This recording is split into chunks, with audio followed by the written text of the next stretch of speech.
மகிழ்ச்சி அடைகிறோம். எல்லோரும் தலைவணங்கி நாம் செபிக்கலாம்.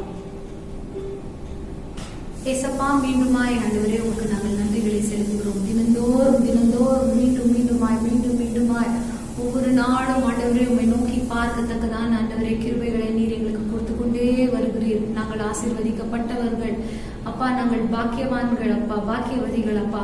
எங்களுக்கு நீர் கொட்ட இந்த மேலான நேரங்களை நாங்கள் அப்பா பிரயோஜனப்படுத்தி கொள்ள அப்பா, அதனை அப்பா நன்றாக பயன்படுத்தி உடைய நாமத்தை மகிமைப்படுத்தும் போது எங்களுக்கு விடுதலை, எங்களுக்கு சந்தோஷம், எங்களுக்கு சமாதானம் ஆண்டவரே இவைகள் எல்லாம் உம்மிடத்திலே தான் எங்களுக்கு கிடைக்கும் அப்பா. உம்மிடத்திலே தான் எங்களுக்கு ஆறுதல் ஸ்தோத்திரம்.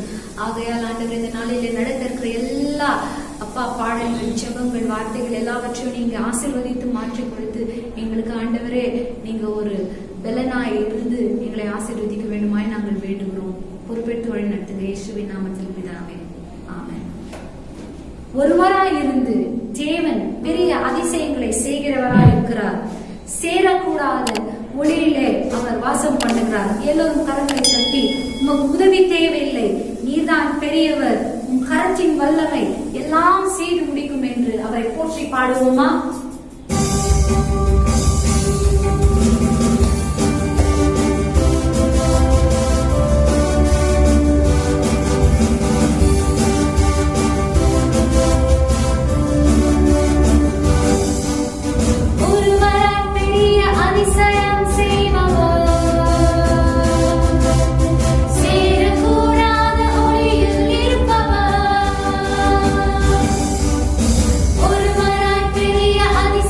செய்பவர்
ಮಹಿಮೆಯ ಅರಸನೇ ನಿನ್ನ ನಮ್ಮ ಆತ್ಮದಿಂದ ನಾವು ಆರಾಧಿಸುತ್ತೇವೆ. ಓ ಪರಲೋಕ ರಾಜನೇ, ನಿಮ್ಮನ್ನು ನಿತ್ಯವೂ ನಾವು ಆರಾಧಿಸುತ್ತೇವೆ ಎಂಬ ಹಾಡನ್ನು ಎಲ್ಲರೂ ಸೇರಿ ಹಾಡೋಣ. ಆತನ ಮಹಿಮೆಯನ್ನು ಘನಪಡಿಸೋಣ. Thank you Jesus, thank you Jesus.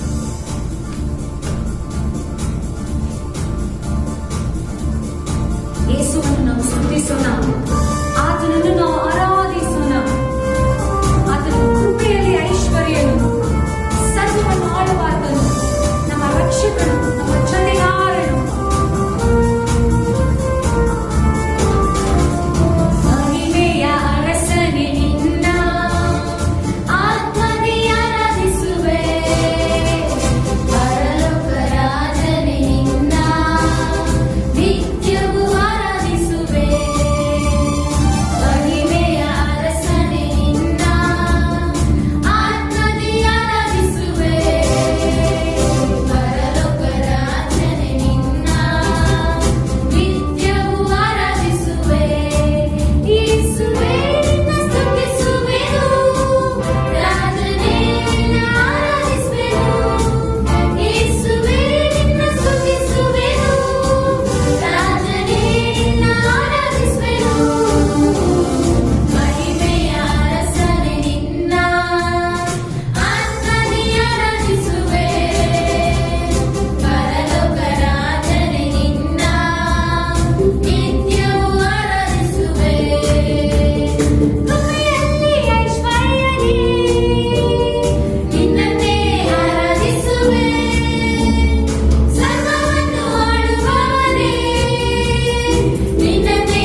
ஸ்தோத்திரம் ஸ்தோத்திரம்.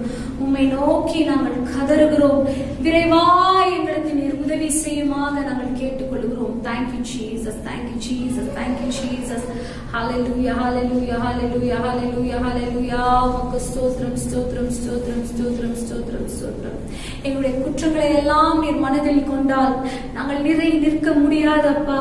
ஆனால் நீர் மன்னிப்பு தந்து ஆண்டவரே நாங்கள் எங்களை விடுவிக்கிறபடியினாலே உம்மை நாங்கள் தேடுகிறோம், உம்மை ஸ்தோத்தரிக்கிறோம் அப்பா. உமக்கு ஸ்தோத்திரம் ஸ்தோத்திரம் ஸ்தோத்திரம் ஸ்தோத்திரம். ஹல்லேலூயா, hallelujah, hallelujah. Thank you Jesus, thank you Jesus.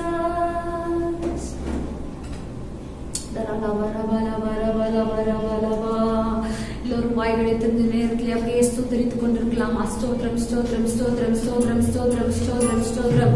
உடைய ஏற்றுக்கொள்கிற தேவனே ஸ்தோத்திரம் ஸ்தோத்திரம் ஸ்தோத்திரம்.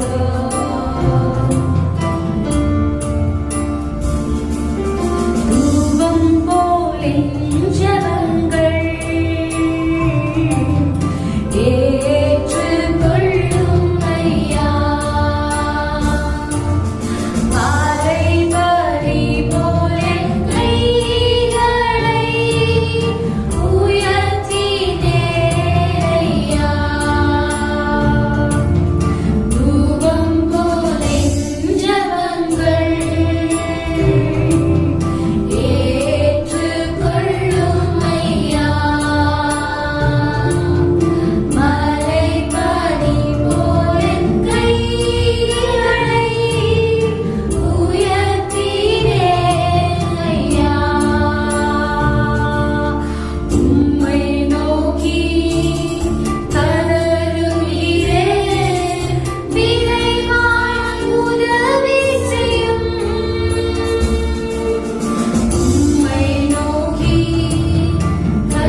ஏற்ற வேளையிலே நீங்கள் அப்பா அந்த ஜெபங்களை கேட்டு நீங்கள் எங்களை விடுவிக்க போகிறதற்காக நாங்கள் நன்றிகளை செலுத்துகிறோம், ஸ்தோத்திரிக்கிறோம். உம்மை நோக்கி கதறும் போது அப்பா விரைவாய் நீர் கடந்து வந்து எங்களுக்கு உதவி செய்கிறவராய் இருக்கிறபடியினாலே உங்களுக்கு நாங்கள் நன்றிகளை செலுத்துகிறோம், ஸ்தோத்திரிக்கிறோம். மீதி உள்ள எல்லா பாகங்களையும் உடைய கரத்திலே கொடுத்து இயேசுவின் நாமத்தில் ஜெபிக்கிறோம் எங்கள் ஜீவனுள்ள நல்ல ஆண்டவரே, ஆமென். 40வது நாளை காண்பதற்கு ஆண்டவர் கொடுத்த நல்ல நேரத்துக்காக ஸ்தோத்திரம். ஒவ்வொரு நாளும் உங்களோடு இருப்பது மிகுந்த சந்தோஷம். ஆனால் இந்த இப்படிப்பட்ட காட்சியை உங்களுடைய காணொளி, அதாவது டிவியோ அல்லது உங்களிடத்தில் இருக்கிறதான அந்த செல்போன், அதன் மூலமாக கொஞ்சம் பேர் கவனித்துக் கொண்டிருக்கிறீர்கள். தொடர்ந்து கவனித்து கர்த்தருக்கு நன்றி சொல்வீர்கள், ஜெபத்தில் இணைவீர்கள் என்று விசுவாசிக்கிறோம்.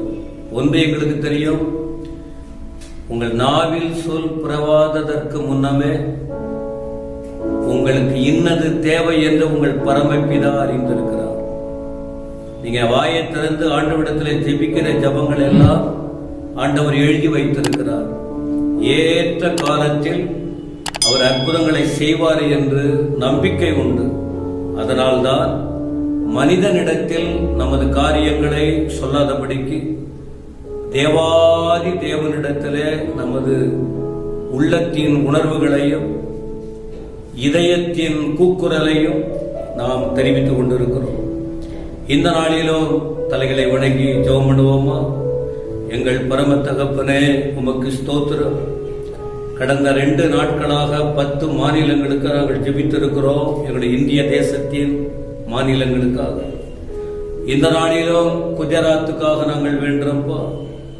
இது அடிக்கடி எல்லாரும் பேசப்படுகிற ஒரு இடம். அந்த இடத்துல தேவன் கிரியை செய்ய வேண்டுமே. அங்கெல்லாம் மதம் மாற்ற தடை சட்டம் இருக்கிறது என்று சொல்லுகிறார்கள் கர்த்தாவே. அங்க இருக்கிற பிரச்சனைகள்லாம் மாறணும். அந்த குஜராத்தை மையமாய் வைத்துதான் இந்தியா முழுவதும் அதே போல கொண்டு வர வேண்டும் என்று எங்கள் பிரதமர் பிரச்சாரம் பண்ணி, இந்த நாட்களில் எங்களுடைய இந்திய சூழ்நிலையானது எப்படி இருக்கிறது என்பதும் உமக்கு தெரியும். எது எப்படியாயினும் நாங்கள் எல்லாரையும் நேசிக்கிறோம். நாங்கள் எல்லாருக்காக விண்ணப்பங்களை ஏறெடுக்கிறோம். நாங்கள் எல்லாருக்காக உம்முடைய பாதத்தில் பரிந்து பேசுகிறோம். குஜராத் மீது உம்முடைய ரத்தத்தை தெளிக்கிறோம். அங்கே வாழ்கிற கோடிக்கணக்கான மக்கள் இதயங்களில் கிரிய செய்ய வேண்டும். அங்கே இருக்கிறதான கட்சிக்காரர்களுக்காக ஜெபம் பண்றப்பா. முதல் மந்திரிக்காக, தலைவர்களுக்காக, அமைச்சர்களுக்காக, கவர்னருக்காக, அங்குள்ள எல்லா நிர்வாகங்களுக்காக, அங்குள்ள எல்லா சபைகளுக்காக, இப்படி ஒவ்வொரு மூலை முடுக்கெல்லாம் இருக்கிற கிராமமா இருக்கட்டும், பட்டணமா இருக்கட்டும், மலைகளா இருக்கட்டும், காடுகளா இருக்கட்டும், தீவுகளா இருக்கட்டும், எந்த இடமா இருக்கட்டும், குஜராத் மீது உடைய வல்லமை இறங்கி வரும்படி வேண்டுகிறோம். ஹரியானாவுக்காக ஜெபம் பண்றோம். தேவரீர் பொறுப்படுத்தி நடத்தும்.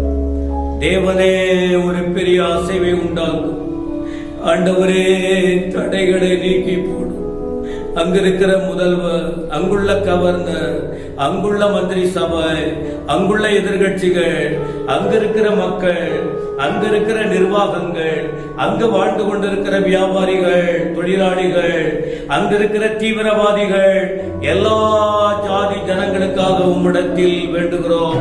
இமாச்சல் பிரதேசத்திற்காக ஜெபம் பண்றோம். அப்படியே தலைவர்களை தொடோ, மனிதர்களை தொடோ, ஆட்சியாளர்களை தொடோ, ஆண்டவரை எல்லா இருக்கிற மக்களை தொடோ. ஆண்டவரை ஜம்மு காஷ்மீருக்காக ஜெபம் பண்றப்பா. அது எவ்வளவு பெரிய குழப்பங்கள், எவ்வளவு பிரச்சனைகள் இடத்துல அடிக்கடி நடைபெற்றுக் கொண்டிருக்கிறது. இரு தேசத்தின் எல்லை பிரச்சனை மாறட்டும். அந்த இடத்தில் உள்ள ரத்தத்தை தெளிக்கிறோம். ஆண்டவரின் வல்லமை இறங்கட்டுமையா. பலத்த கிரிகளை செய்யோ. ஜம்மு அண்ட் காஷ்மீர் இயேசு கிறிஸ்துவின் ரத்தத்தை தெளிக்கிறோம். ஆண்டவர் கிரியை செய்ய வேணுமே. ஒரு நல்ல நிர்வாகம் வரட்டும். நல்ல சூழ்நிலை உருவாகட்டும். ஆண்டவர் தான் கிரியை செய்யணும். ஜார்க்கண்டுக்காக ஜெபம் பண்றப்பா. ஓரி காலமா யாரபலபா தூரபாசியா அந்தல மேக்கரபா. கத்தாவி தொடுங்கப்பா. இந்த ஒவ்வொரு இடத்தையும் தொட வேணுமே. இருண்ட நிலைகளை மாற்ற வேணுமே. தேவனுக்கு விரோதமான செயல்பாடுகள் ஒழிந்து போக வேணுமே. நீர் வெறுக்கிற அருவருப்பான காரியங்கள் மாறி போகணுமே. மனிதர்களுக்குள்ளே, மனிதனுடைய எண்ணங்களுக்குள்ளே, ஒவ்வொரு குடும்பத்துக்குள்ளே, ஆட்சியாளர்களுக்குள்ளே, எல்லா ஏரியாவுக்குள்ள இருக்கிற படைத்த தேவனுக்கு விரோதமாய் எழும்பி இருக்கிற பொல்லாத கிரியைகள் இயேசு கிறிஸ்துவின் நாமத்தில் உடைந்து நொறுங்கி போகட்டும். ஆண்டவர் கிரியை செய்யும். அப்பா, எல்லா இடத்திலும் இந்த ஏற்பட்ட கொள்ளை நோய் பிரச்சனையினாலே வாழ்வாதாரம் பாதிக்கப்பட்டிருக்கிறது. அந்த நிலைகள் மாற்றிடுங்க ஆண்டவரே. நடைமுறை வாழ்க்கை முறை மாறி இருக்குப்பா. ஜனங்கள்லாம் வேதனைப்பட்டு கொண்டிருக்கிறார்கள். பாதிப்புகள் எல்லாம் மறைந்து போகட்டும். சுவிசேஷம் எல்லாருக்கும் அறிவிக்கப்படணும் ஆண்டவரே. 750 கோடி மக்களுக்கு அறிவிக்கப்படணும். 138 கோடி மக்களுக்கு அறிவிக்கப்படணும். சிறியோர் முதல் பெரியோர் வரைக்கும் உங்களுடைய சுவிசேஷம் அறிவிக்கிற ஆட்களை எழுப்போ. ஒரு பயங்கரமான அசைவை கொடுக்கும்படி வேண்டுகிறோம். எல்லாருக்கும் சுவிசேஷம் அறிவிக்க கிருபை தாரும். அப்பா, ஜனங்களுக்குள்ளே இருக்கிற வைராக்கியங்கள் மாறணுமே. தேவையில்லாத இருக்கிற வெறித்தனமான உணர்வுகள் மாறணுமே. ஆண்டவர் கிரியை செய்யும். வெறி பிடித்தவர்களை தொடும். தேவன் அவர்களை சந்தியும். இயேசு கிறிஸ்துவின் நாமத்தினாலே. ஜனங்களின் கண்ணீர் துடைக்கப்பட வேண்டும். எல்லாம் ஜனங்க கண்ணீரோடு இருக்காங்க ஆண்டவரே, அழுகையோடு இருக்காங்கப்பா, உடைஞ்சி கிடக்குறாங்க ஆண்டவரே, வெளியே யாரிடத்துல சொல்ல முடியாதபடி போராடி கொண்டு இருக்காங்க ஆண்டவரே. ஜனங்களின் கண்ணீரை துடையும், கண்ணீரை துடையும், கண்ணீரை துடையும், கவலைகளை மாற்றும், வேதனைகளை நீக்கி போடும். இந்த இரவிலும் எல்லா ஜனங்களுடைய மூட நம்பிக்கைகள் மாற வேண்டுமே.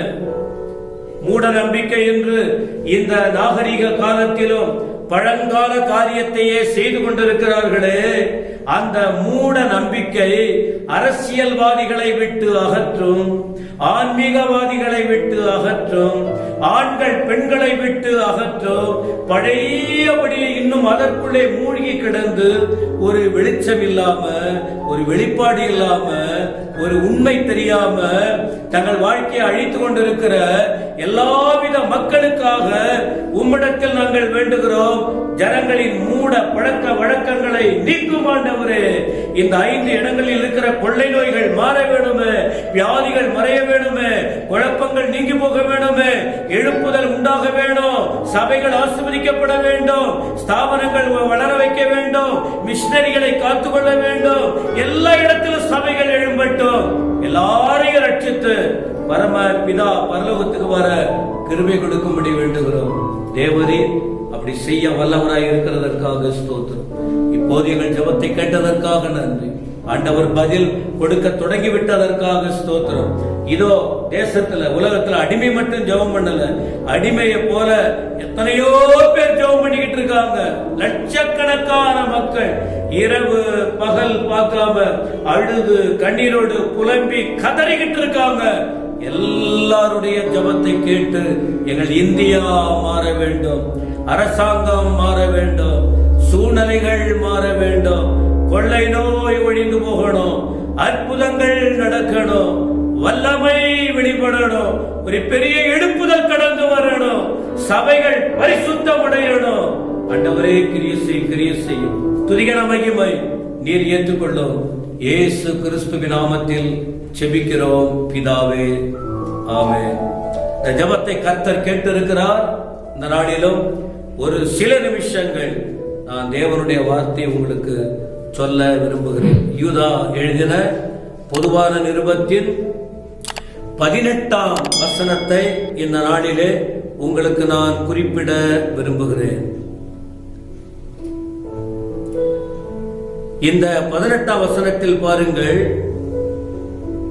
என்ன சொல்லுகிறார். கடைசி காலத்தை குறித்து நாம் அறிந்து கொள்ள வேண்டும் என்று. கடைசி காலத்தை குறித்து ஒவ்வொருவரும் அறிந்து கொள்ள வேண்டும். அதுல என்ன, துன்மார்க்கர் என்ன பண்றாங்க, இச்சைகளின்படி நடக்கிற பரியாசக்காரர் தோன்றுவார்கள் என்று உங்களுக்கு சொன்னார்களே. கவனிங்க, யூதா சொல்லி காட்டுகிறார்.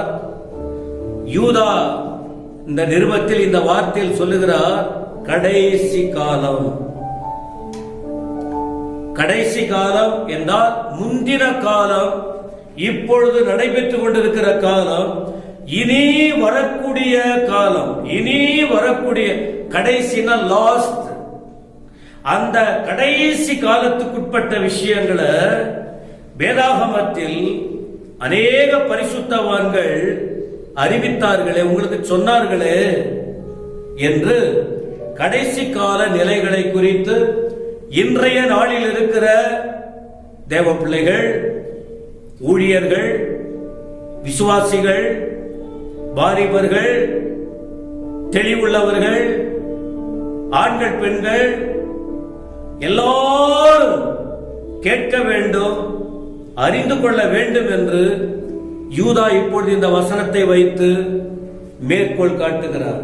இப்போதும் ஒரு 4 வசனத்தை உங்களுக்கு சுட்டிக்காட்டி இந்த கடைசி காலத்தின் நிலைகள் என்ன, மற்றவர்கள் என்ன சொல்லுகிறார்கள், வேதாகமத்தில் யூதாவுக்கு முன்பாக உள்ளதான மற்றவர்கள் என்ன சொல்லுகிறார்கள் என்று கோடிட்டு காட்டி நீங்களும் இதை புரிந்து கொண்டு ஜெபிக்க உங்களை தாழ்மையோடு கேட்டுக்கொள்கிறேன்.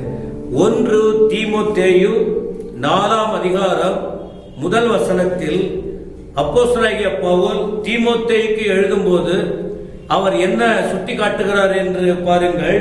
1 தீமோத்தேயு 4:1 ஆகிலும் ஆவியானவர் வெளிப்படையாய் சொல்லுகிறபடி பிற்காலங்களில் கடைசி காலங்களில் மனசாட்சியில் சூடுண்ட பொய்யருக்குரிய மாயத்தினாலே சிலர் வஞ்சிக்கிற ஆவிகளுக்கும் பிசாசின் உபதேசங்களுக்கும் செவி கொடுத்து விசுவாசத்தை விட்டு விலகி போவார்கள். பிரியமானவர்களே, இந்த வசனத்தை வைத்து உங்களுக்கு நம்ம விளக்கமா சொல்லுங்கிற அவசியம் இல்லை. நாம படிக்கும் போதே உங்களுக்கு தெரியும். இந்த பிற்காலத்தில் கடைசி காலத்தில் அவர்கள் எப்படிப்பட்டவராய் இருப்பார்கள், நீங்கள் எப்படி அதை புரிந்து கொள்ள வேண்டும், நீங்க எப்படி இருக்கணும் என்பதை இங்கே சுட்டிக்காட்டுகிறார். அதிலே ஒன்று என்ன, அநேகர் இந்த பிசாசின் உபதேசத்திற்கு செவி கொடுத்து விசுவாசத்தை விட்டு விலகி போவார்கள். அப்போ இந்த கடைசி நாட்களில் வருகிற போதனைகள் வித்தியாசமா இருக்கு. அதனால விசுவாசம் இல்லாம தடுமாறி கொண்டிருக்கிறீங்களா, யாரோ என்னென்னவோ சொல்லுகிறார்கள் என்று கேட்டு உங்கள் வாழ்க்கையில் போராடுறீங்களா, மிகுந்த ஜாக்கிரதையா இருங்க. தேவன் நமக்கு வேதத்தில் வார்த்தைகளை எழுதி வைத்திருக்கிறார். இதை நாம் புரிந்து கொண்டு இவைகளை பின்பற்றி நாம் வாழ்ந்திட ஒப்பு கொடுக்க வேண்டும். இன்னும் கூடுதலா இதே அப்போஸ்தலனாகிய பவுல் என்ன சொல்லுகிறார் என்று 2 தீமோத்தேயு 3ஆம் அதிகாரத்தின் முதல் 2 வசனங்கள் படிக்கிறேன் பாருங்கள். 2 தீமோத்தேயு 3ஆம் அதிகாரம் 1-2 வசனங்கள். மேலும் கடைசி நாட்களில் கொடிய காலங்கள் வரும் என்று அறிவாயாக, தீமோத்தேயுவே, இளம் வயதுள்ள தீமோத்தேயுவே, கடைசி நாட்களில் கொடிய ரொம்ப கஷ்டமான சூழ்நிலை, ரொம்ப யோசிக்க முடியாத அளவுக்கு, சமாளிக்க முடியாத அளவுக்கு கொடிய காலங்கள் வரும் என்று நீ அறிந்து கொள்ள வேண்டும். எப்படி எனில், மனிதர்கள் தற்பிரியராயும் பணப்பிரியராயும் வீம்புக்காரராயும் அகந்தையுள்ளவர்களாயும் தூஷிக்கிறவர்களாயும் தாய் தகப்பன்மாருக்கு கீழ்ப்படியாதவர்களாயும் நன்றி அறியாதவர்களாயும் பரிசுத்தம் இல்லாதவர்களாயும் சுபாவ அன்பில்லாதவர்களாயும் இணங்காதவர்களாயும் அவதூறு செய்கிறவர்களாயும் இச்சையடக்கம் இல்லாதவர்களாயும் கொடுமை உள்ளவர்களாயும் நல்லோரை பகைக்கிறவர்களாயும் துரோகிகளாயும் துணிகரம் உள்ளவர்களாயும் இருமாப்புள்ளவர்களாயும் தேவ பிரியராயிராமல் சுகபோக பிரியராயும் தேவ பக்தியின் வேஷத்தை தரித்து அதன் பலனை மறுதலிக்கிறவர்களாயும் இருப்பார்கள். இப்படிப்பட்டவர்களை நீ விட்டு விலகு. இப்படிப்பட்டவர்களை விட்டு நீ விலகு. எவ்வளோ காரியம் சொல்றாரு பாருங்க. கடைசி நாட்களில், கடைசி காலத்தில் கொடிய காலங்கள் வரும். அதனால்தான் சொல்லுகிறார் யூதா, நீங்களோ பிரியமானவர்களே, இந்த கடைசி நாட்களில் நடக்கிற காரியங்களை நினைத்து கவனமாய் வாழ வேண்டும். அடுத்து பேதுரு என்ன சொல்லுகிறார் என்று 3வது ஒரு சாட்சி பாருங்கள். கடைசி காலத்தில் இருக்கும் விஷயங்களை அப்போஸ்தலனாகிய பேதுரு ஒரு வசனத்தை தனது 2வது புத்தகத்தில் 2 பேதுரு 2ஆம் அதிகாரம் 1 வசனத்தில் அவர் குறிப்பிடுகிறார் பாருங்கள். 2 பேதுரு 2ஆம் அதிகாரம் 1ஆம் வசனம். கள்ள தீர்க்கதரிசிகளும் ஜனங்களுக்குள்ளே இருந்தார்கள். அப்ப இருந்தாங்க, அன்றைக்கே இருந்தாங்க. அப்படியே உங்களுக்குள்ளும் கள்ள போதகர்கள் இருப்பார்கள். உங்களுக்குள்ளும் அப்படிப்பட்ட ஆட்கள் இருப்பாங்க. என்றைக்கோ இருந்தாங்கன்னு சொல்லிட்டு யோசிக்காதீங்க, விட்டுறாதீங்க. இப்பவும் உங்கள் நடுவிலே அப்படிப்பட்ட எண்ணம் உடையவர்கள், அப்படிப்பட்ட ஜனங்கள் இருப்பார்கள். அவர்கள் கேட்டுக்கேதுவானவர்கள், கேட்டுக்கேதுவான வேத புரட்டுகளை தந்திரமாய் நுழைய பண்ணி தங்கள் கிரயத்திற்கு கொண்ட ஆண்டவரை மறுதலித்து தங்களுக்கு தீவிரமான அழிவை வருவித்துக் கொள்ளுவார்கள். அவர்களுடைய கெட்ட நடக்கைகளை அநேகர் பின்பற்றுவார்கள். அவர்கள் நிமித்தம் சத்திய மார்க்கம் தூஷிக்கப்படும். பொருளாசையுடையவர்களால் தந்திரமான வார்த்தைகளால் உங்களை தங்களுக்கு ஆதாயமாக வசப்படுத்திக் கொள்ளுவார்கள். பூர்வ காலம் முதல் அவர்களுக்கு விதிக்கப்பட்ட ஆக்கினை அயர்ந்திராது, அவர்களுடைய அழிவு உறங்காது. இப்படி அப்போஸ்தலனாகிய பேதுரு அநேக விஷயங்களை தனது நிருபத்தில் எழுதுவதை பார்க்கிறோம். எனவே இது கடைசி காலம், நாம் ஜாக்கிரதையாக இருக்க வேண்டும். ஆனால் நான் பேதுரு சொல்லுகிறார், 1 பேதுரு 5ஆம் அதிகாரம் 9-10 வசனங்களிலே இப்படியெல்லாம் இருக்கிறதுனால நீங்கள் என்ன செய்ய வேண்டும்? விசுவாசத்திலே உறுதியாயிருந்து அவனுக்கு எதிர்த்து நில்லுங்கள். உலகத்தில் உள்ள உங்கள் சகோதரரிடத்திலே அப்படிப்பட்ட பாடுகள் நிறைவேறி வருகிறது என்று அறிந்திருக்கிறீர்களே. கிறிஸ்து இயேசுவுக்குள் நம்மை தமது நித்திய மகிமைக்கு அழைத்தவராயிருக்கிற சகல கிருபையும் பொழிகிற தேவன் தாமே கொஞ்ச காலம் பாடு அனுபவிக்கிற உங்களை சீர்படுத்தி, ஸ்திரப்படுத்தி, பலப்படுத்தி நிலைநிறுத்துவாராக. இப்படி ஆலோசனைகளை கொண்டு நம்மை தெளிவாக்குகிறார். எனவே கடைசி காலத்தை குறித்த எண்ணம் இருக்கட்டும். கடைசி காலத்தில் ஜனங்கள் எப்படி எழும்பி செயல்படுவார்கள் சிந்தனை இருக்கட்டும். நாமோ கர்த்தர் கற்றுக் கொடுக்கிற வழியை பின்பற்றி அவருக்காய் வாழ்ந்திட, அவருடைய நாமத்தை மகிமைப்படுத்த ஒவ்வொருவருக்கும் ஆண்டவர் உதவி செய்வாராக. ஜெபமனோமா, ஏசப்பாவே துதிக்கிறோம். ஒவ்வொரு நாளும் இந்த யூதா புத்தகத்துல எவ்வளோ விஷயம் அடங்கி இருக்குப்பா. இதில் உள்ள வார்த்தைகளை படிக்க, தியானிக்க எங்களுக்கு கிருபை கொடுக்கு. கேட்ட அனைவரையும் ஆசீர்வதி. எல்லாரும் பார்க்கட்டுப்பா. இதை சபை மக்களே நிறைய பேர் பார்க்க முடியும். வெளி ஜனங்களும் பார்க்கட்டும், செபிக்கட்டும், உஷாரா இருக்கட்டும், ஏசப்பாவை ஏற்றுக்கொள்ளட்டும், வருகைக்கு ஆயத்தப்படட்டும். எங்கள் குறைகள் குற்றங்களை மன்னியும். நீர் விரும்புகிற அளவுக்கு எல்லாரையும் ஆதாயப்படுத்தும், ஆயத்தப்படுத்தும். இயேசு கிறிஸ்துவின் நாமத்தில் பிதாவே, ஆமென். என் ஆத்துமாவே கர்த்தரை ஸ்தோத்திரம், முழு உலகமே பரிசுத்த நாமத்தை ஸ்தோத்திரம். என் ஆத்துமாவே கர்த்தரை ஸ்தோத்திரம், கர்த்தர் செய்த சகல உபகாரங்களையும் மறவாதே. ஆமென், ஆமென்.